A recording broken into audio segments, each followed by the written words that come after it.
All right, hello everyone, and welcome to Game 3 of the first day of the Starladder Pro League. This is going to be, again, Game 3 of a best of 3 between Anima, AI, and Bend Over. I'm going to be your caster, Annie, aka Android, and for this one, I am being joined by the lovely Illumini Dota. How you doing, man? I'm doing great, thanks. And I'm really happy that I can be back for the third game. So yeah, I'm hyped for some good Dota again.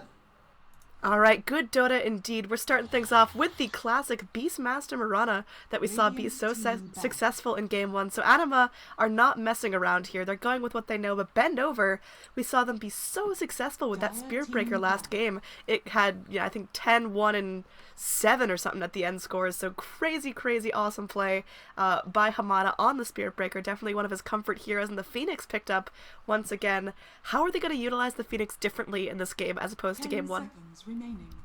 I guess now with the Spirit Breaker, they have an easier way of initiation. You just charge the last guy in the group, and he's gonna bash everyone in his way, and that's gonna make it a lot easier to get the sun, to get the supernova off, I guess. So I think this is a really decent combo, and now we just have to see if they can make it work that way. It looks like they actually picked the Spirit Breaker Phoenix combo decently often. I see in the last 4 days they picked it at least 3 times. So yeah, they play it a lot.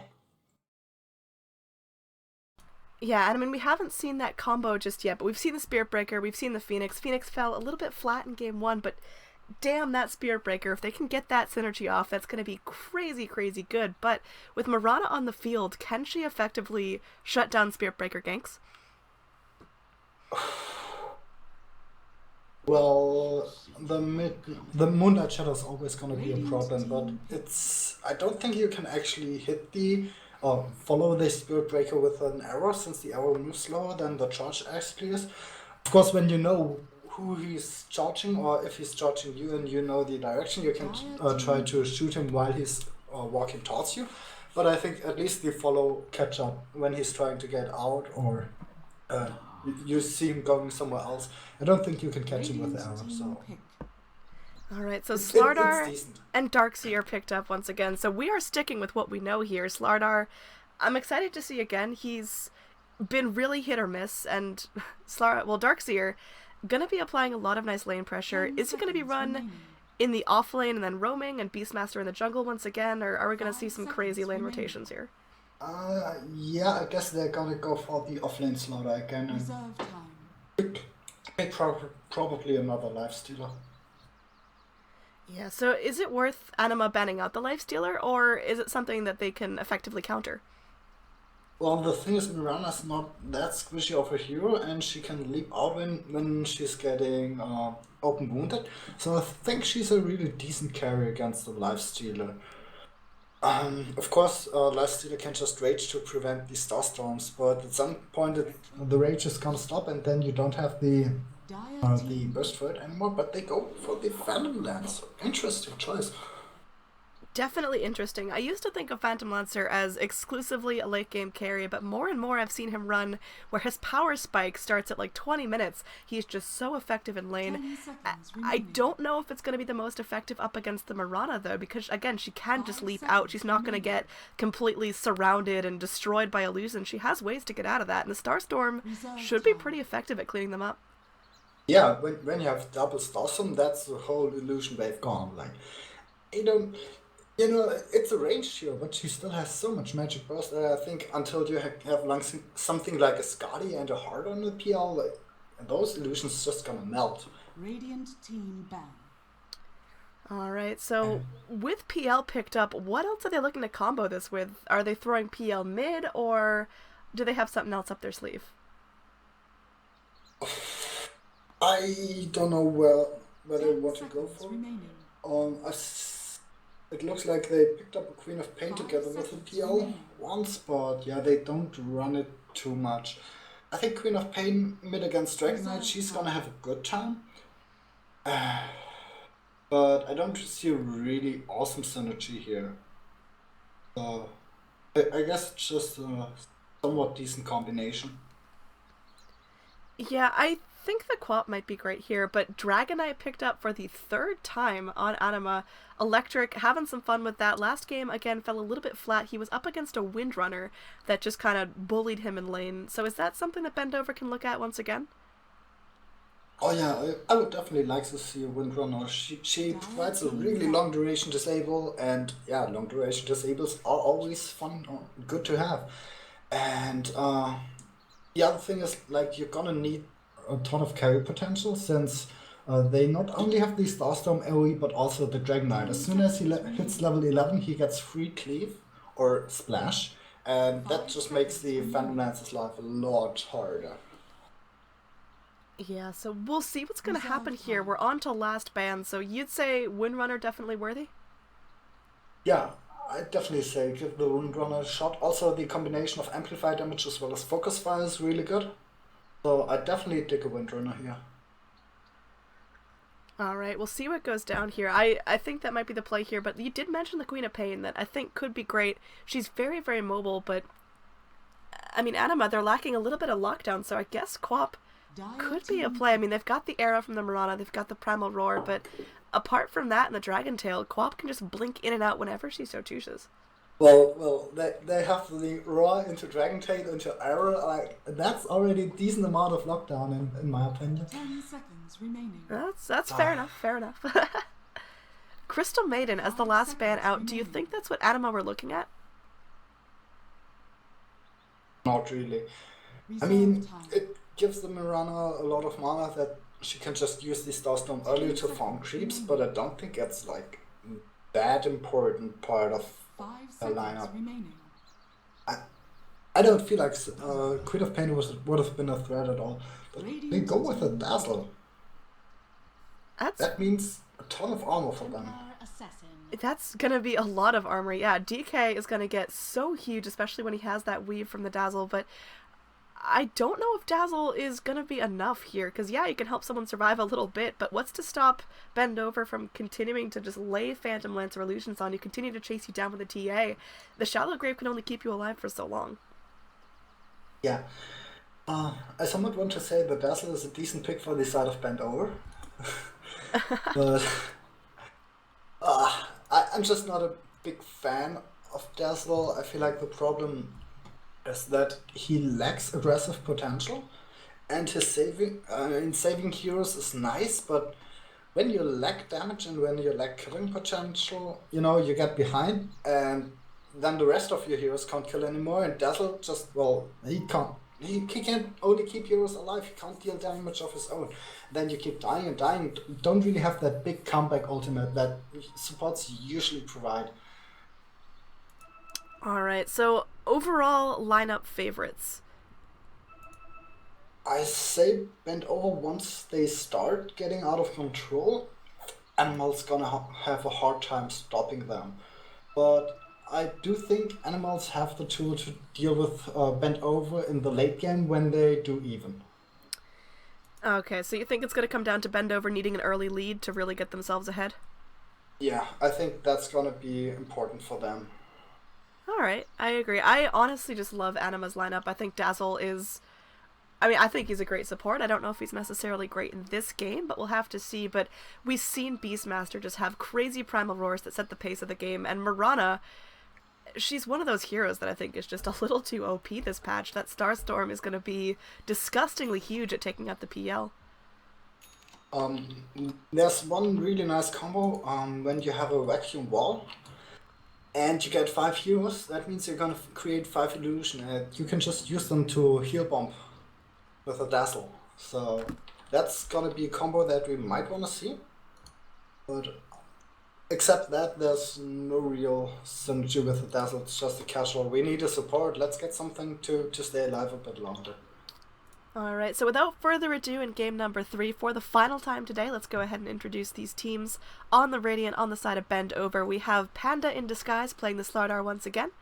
Over here we've got Hamada on that Spirit Breaker that did such a fantastic job last game.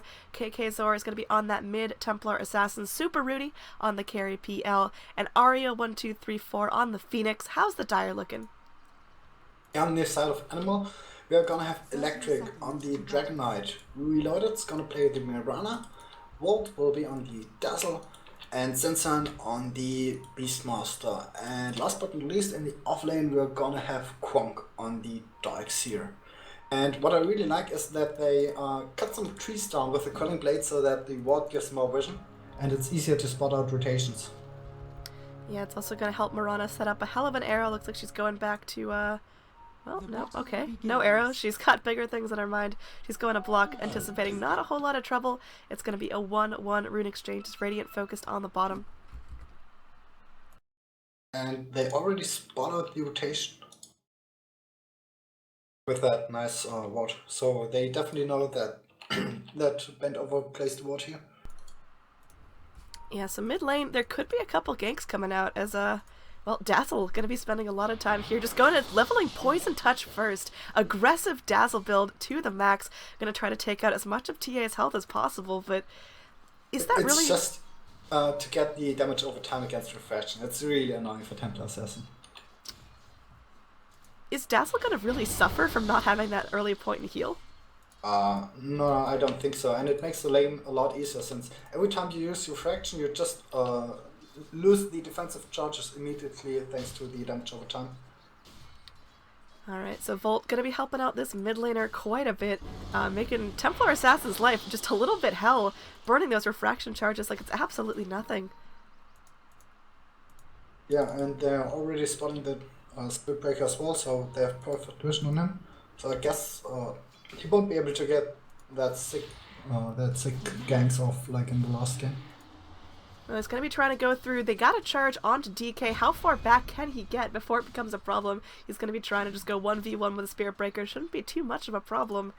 And, well, for now, up top, there could be a little bit of trouble here as Slardar will be taking another Poison Touch to the face. He does have a crush if he needs it, but he's going to be effectively forced back from lane. Mirana has an arrow. If she wants to follow this up, the charge will come through onto Volt. And let's see what's going to happen now as Beastmaster hops out of the jungle to try to get something done. But overall, a lot of people trying to force spells, but no real damage coming out. Yeah, I guess. And over, they should have expected that the enemy will place down wards against the Spirit Breaker when they just got wrecked by it in the last game.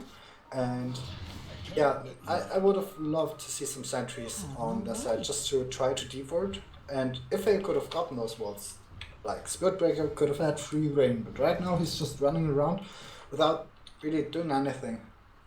Yeah, very different from last game where he had set up for first blood. He already had about 3 kills under his belt, but he's going to go in, scout out the fact that Beastmaster's farming, but there's not a whole lot they can do. Maybe they try for a charge mid, but Electric is now playing very safe, has the bottle at his disposal as well, so not going to be as easy of a kill as they would have liked.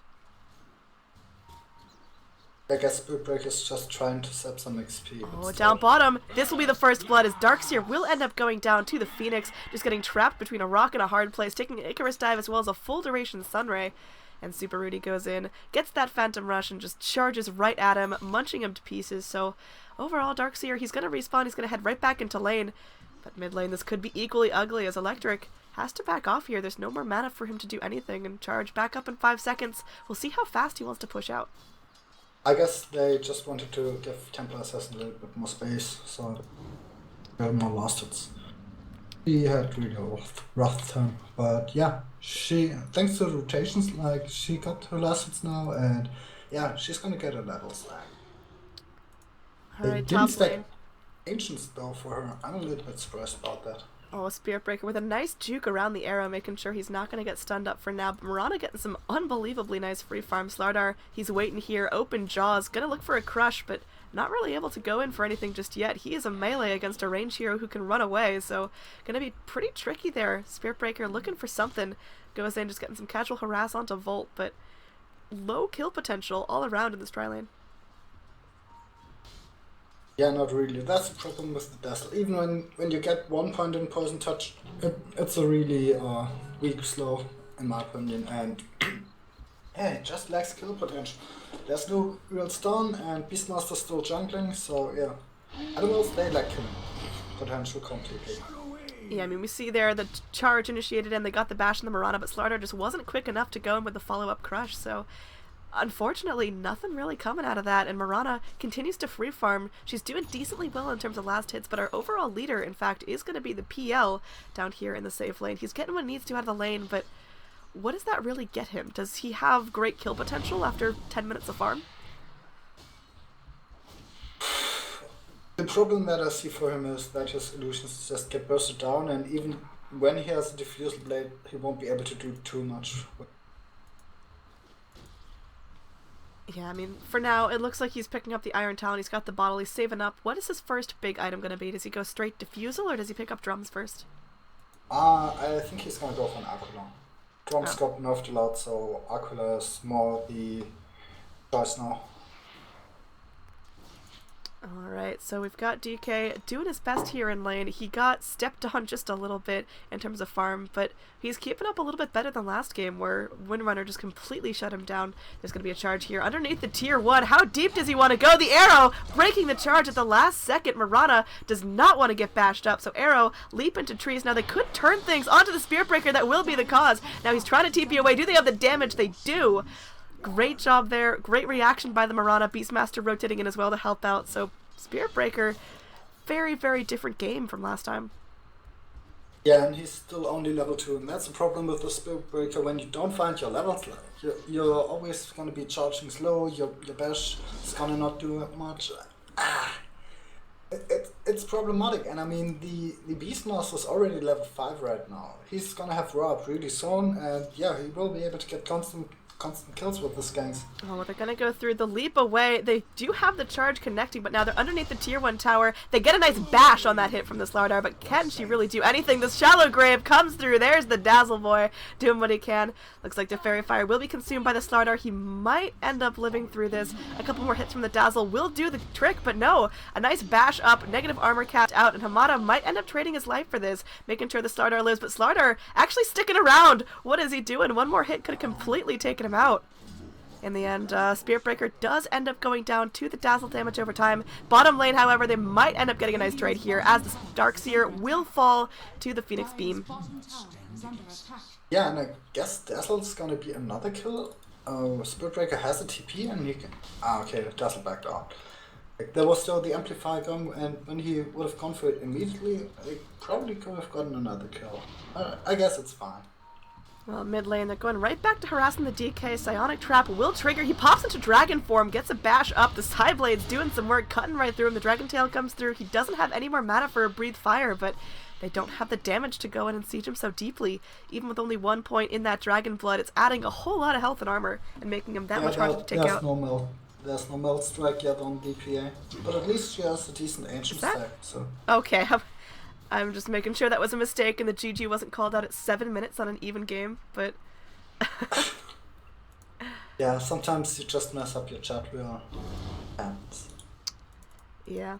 So either way, the Hawk getting some nice vision here onto the Slardar, getting Mirana a lot of safe farm, and we'll talk about what she wants to do with her safe farm. She did pick up that Aquila phase, just like last game that she was so successful on, but her next big item, does she go... Oh, hold that thought here. Alright. He cancelled. Yeah. And now they might gonna get the Spirit Breaker, they have version on him. They're going in. They do have the arrow on the Mirana. They just need to make sure she's, No, he's gonna be charging away. And like you mentioned, that arrow, unless they path it absolutely perfectly, Spirit Breaker can outrun the arrow. But now, oh man, Slardar actually going in kind of deep here. He's gonna cast that negative armor onto the Beastmaster. But again, everyone's too scared to make the first move because there's a lot of punish on both sides. Down bottom, looks like they might want to go in onto the Darkseer once again. He has his sprint ready to go. We'll see what they want to do with that. Phantom Lancer enjoying his time in the jungle. Will eventually get punished by Ion Shells. Now Super Rudy goes in with the Spirit Lance. He's getting a bunch of tick damage done to him by Conk, who has this Ion Shell on himself. And now with that Sunbeam, Phoenix cannot move fast enough to take him out. So Super Rudy has to back off and go back to farming.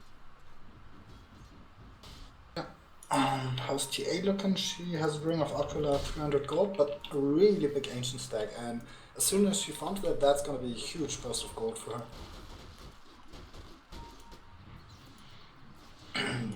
DK looks like he's rotating top, and he has his dragon form ready, so I guess they just want to push down the tier 1 tower. A little bit of team gold. Maybe even a slaughter kill when he stays for too long. Yeah, it But, should be pretty successful again. Slardar is not exactly the tankiest person to go through. We oh, are getting a pause mid-shout animation onto Hamada, so... Oh man, that is a little bit of a puppy pause going on there, but we'll see what happens, as I think this is just going to be a very dead Spirit Breaker. He has the charge, but I doubt he lives long enough to get out, especially when Beastmaster does... Oh, I was going to say he has the Wild Axes, but he hasn't opted to skill it. What do you think of that? well, when you go full jungle Beastmaster, you just need every single point of value to jungle faster, and the Inner Beast aura together with the boar is really, really strong.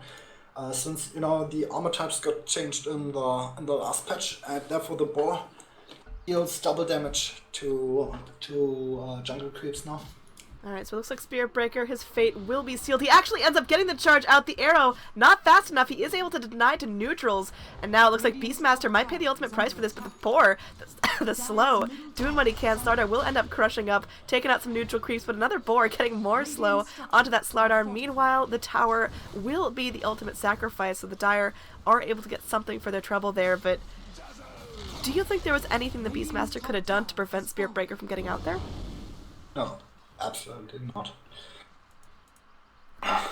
As soon as the stun ends, like there's not else you can do without the access, so you just have to accept that he's out.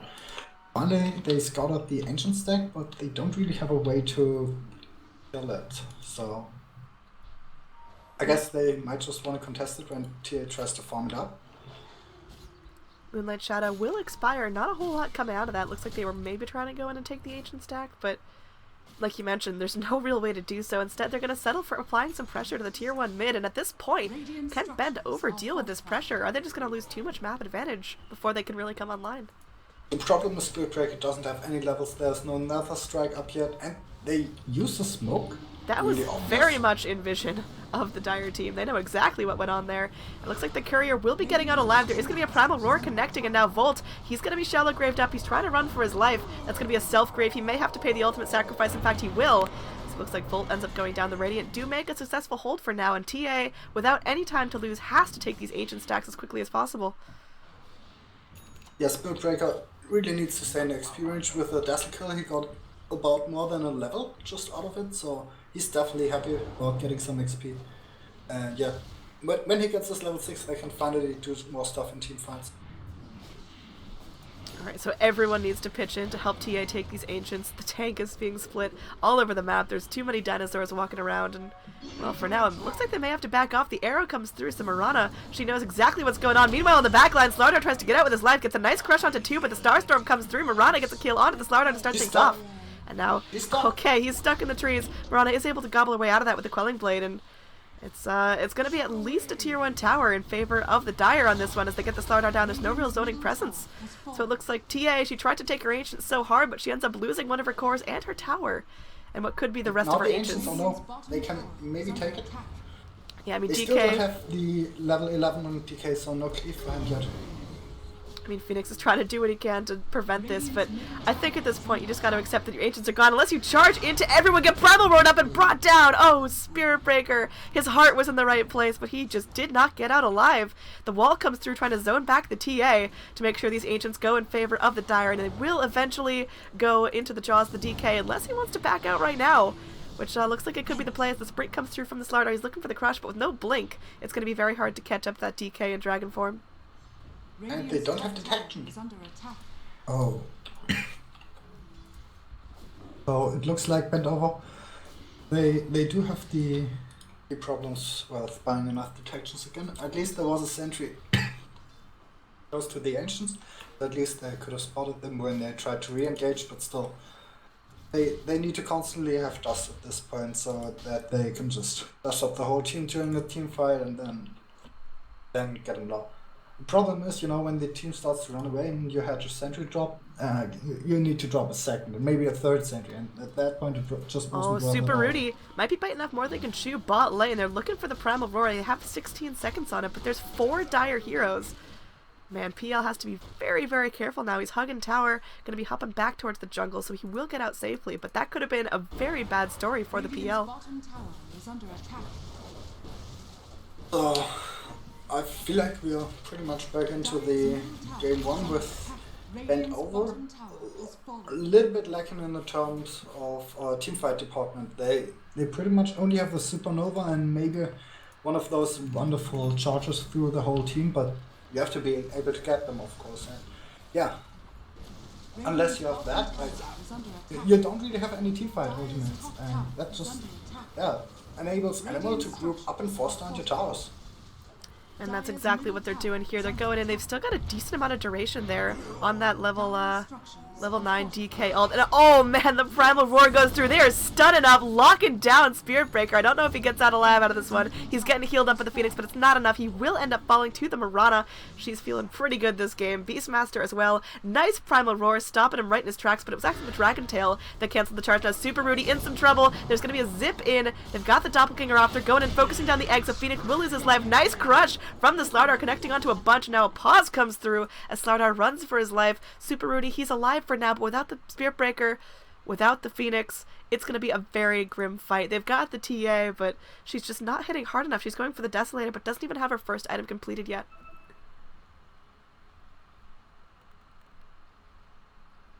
You alright there, buddy? Yeah, I'm there. I'm just thinking of a way for Bent Over to come back in this game, but they can just group up in 5-minute push towers, and yeah, there's just no teamfight on the Bent Over side. So they just really needed to win their lanes to be able to get pickoffs on Animal and force those 2v2, 3v3 engagements, but not the real big team fight. And the problem is right now they lost a little bit their lanes and they were forced back into this defending area, and yeah, they're just not good at defending at all. They don't really have any wave clear as well, so yeah. High ground defense isn't really existent for Bent Over, and that's just a really big problem for them. And yeah, it looks like Animal, they're just gonna get Roche and then keep going, get the other 2 outer towers and then push for high ground. There's nothing to stop them. Yeah, the high ground defense is going to be pretty difficult, but in terms of levels, Bent Over's actually slightly ahead in XP. Is that just because of the farm on the PL? Because he has had a decent amount of time to himself. It's actually the Slaughter as well as the TA that are out-leveling the enemies. I guess the TA just got tons of XP from her ancient stack. And yeah, Slaughter has been solo for a pretty long time, trying to farm his Blink, and yeah, even right now he's just farming for himself and getting solo XP in the lane. Mirana once again going for that straight Ags, skipping Midas completely, and she should have it relatively well timed. She needs about 1,800 gold, and that is going to be in her grasp. The Starstorm doing so much damage. She is having a little bit of mana problems, though. Is there an easy remedy for that? Well, Dazzle could buy Arcanes, but it looks like he wants to get a 4-star first, so yeah.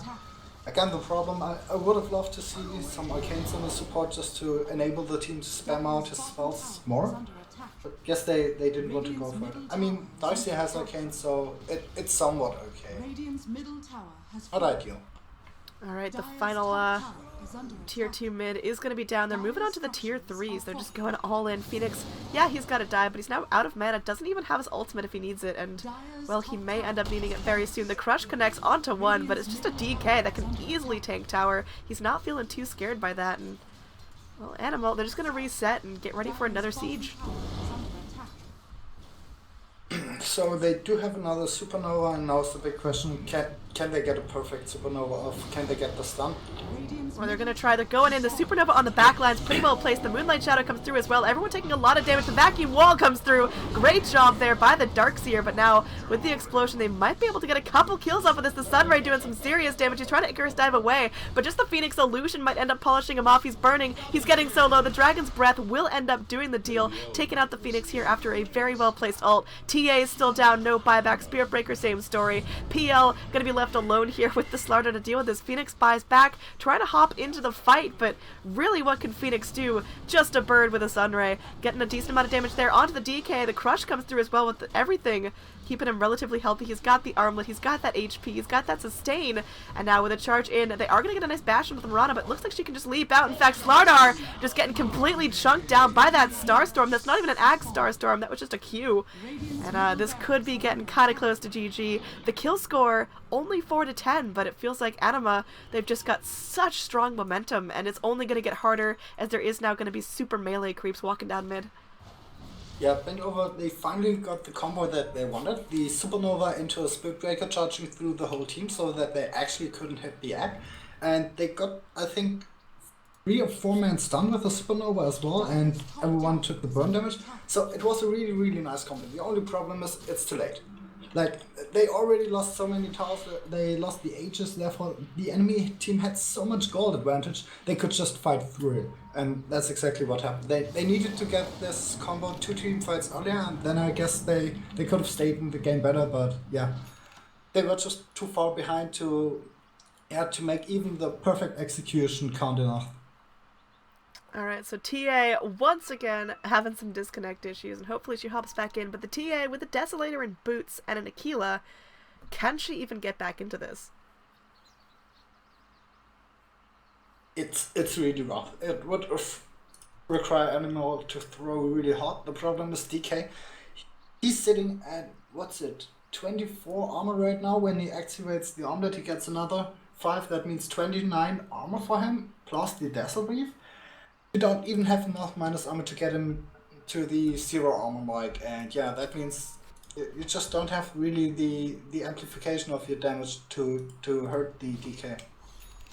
So you're just a little bit too far behind in your item progression, and you know, when DK is still tanky, he can be the frontliner, he doesn't have to care, he can hit the towers, he can get the objectives, while you're not really able to do stuff to him.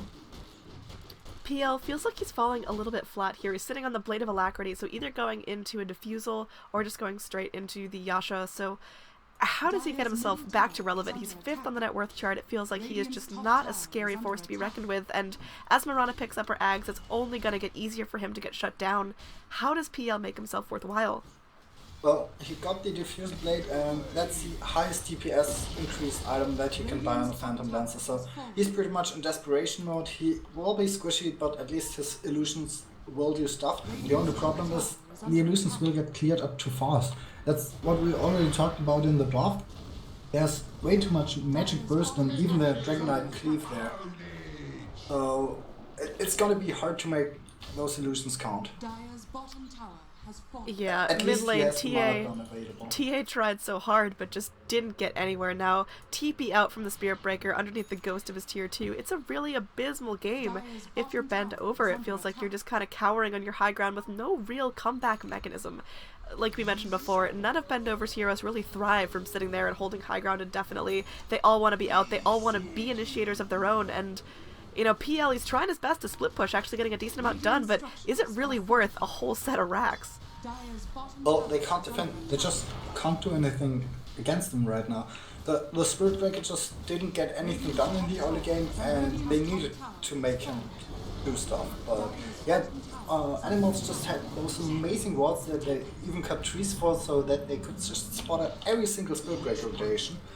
And yeah, then he was somewhat useless, and yeah, it enabled Animal to get away with a greedy jungling Beastmaster who now has a ton of farm. He has a Vlads, he has a Necro unit, he has his Tranquil Boots. Like, this guy is happy. Yeah, absolutely, and he's still holding on to that Primal Roar. We've seen it used fantastically against the Spirit Breaker. I feel so bad for the Spirit Breaker, because last game Hamada showed he can be an absolute machine here, but he's sitting on an urn and boots, which is what you'd like him to have at, 12, 13 minutes, not 21 minutes in the game. He's going in, desperately trying to find something. They might be able to get the Dazzle, but again, Dazzle has the self-grave. How long can they really hold him in place? Dazzle will be able to get off the grave now, and Mirana going into the fight here, walking straight into the DK's jaws, just feeding himself to the Dazzle, finally getting some revenge for that initiation. So Spirit Breaker, he's trying everything in his armory to get this done, but it's not enough. He just doesn't have the raw damage. Yeah, TA finally picks up the Blink Daggers, so now she has the potential to jump an enemy and trying to burst it down. The only problem is that Mirana already has about 1.5k HP, so bursting her down is not an easy task anymore. Alright, Primal Roar here from the Beastmaster, trying to get something done, but not getting any key targets there. But oh man, Slardar getting kind of low here. Reloaded, has to back off. Nice vacuum wall there. Gonna be a zip out. Icarus dive into egg from the Phoenix. They're not focusing down the egg, so they might have to get back. In fact, they will retreat. It does catch out the stun on the Mirana as well as the Darkseer, but the Sunray just not reaching long enough to get anything done. Now the Phantom Rush trying to keep the illusion, walking onto Darkseer to get vision, but for now, again, all of Dire feeling fighting fit. They can get back, they can push another lane, whereas Bendover, they're left scrambling, trying to collect their resources. Yeah, and the problem is with the Darkseer Greaves, the burn damage over time from the Phoenix, it's only a level 1 ultimate, it's not too much. And yeah, you can just sustain through it, and yeah, Bendover, they don't really have any other damage left. Oh yeah, how shall they kill something tanky like a Dragon Knight when they just are not able to go in, when they're not able to walk in? Mirana, she's now got herself a Yasha on top of the Ags. Is that going to be straight into a Manta style? Yeah, I would love to see a Manta style. The thing is, when you get dusted up during Moonlight Shadow, you can just pop it and then you're going to be safe again. It's nice to dispel the fire splits from Phoenix as well, since it's a lot of attack speed slow. And yeah, when you want to slow down a push, Phoenix is just gonna drop them on you, then you can't attack anymore, pop your Manta style, you're fine again. So Radiant, they did end up using their scan here to reveal Beastmaster on top of the runes. They know that the Dire is all grouped up here in this bottom lane, so it looks like Radiant maybe trying to split push. I don't know. They're rotating back the Slardar, but they're not going to get a whole lot done here. It may be at the cost of their tier 3s. We'll see what they're able to get done here. The arrow from the Rana flying through. It looks like it will not connect onto the Phoenix, but just getting some nice zone. There's going to be a nice crush from the Slardar going with the negative armor, but he might end up just getting completely destroyed from this. Looks like BKB would pop from the DK. Everyone feeling relatively healthy. Vacuum Wall slightly off the mark, but still able to get down the Slardar as well as the Spirit Breaker. Now on the back lines, they're chasing down the TA. They want to get something more out of this. The tier 3 will continue to fall. Now the Racks, they're going to be going down as well. This could be GG. I don't know if Bendover can stand up against a full onslaught of Mega Creeps. Dire, they're showing no breaks. They're rotating right in to the open exposed tier mid racks, and now onto the top rack. So it's going to be a clean sweep of Mega Creeps, and well, good game will be called by Bendover. That means Animal take this series 2-1 against Bendover. This is going to be the conclusion of the first series of the Starladder Pro League today, but we have got one more coming up in about half an hour. But for now, I want to thank you so much, Illumini, for hopping on and casting this with me. Where can everyone find you? You can find me on Twitter at Illuminidota, and on Twitch you can find me at Twitch TV Illumini. Alright, so give Illumini some love. I've been your caster, Annie, aka Android. I'll be joining you for the rest of this tournament, so stick around, give this channel a little bit of a follow, and you can watch the rest of the games again. There will be another best of 3 coming up in about half an hour now, so if you want to just stick around, I'll leave the stream up. Thank you guys so much for watching, and I'll catch y'all in a few.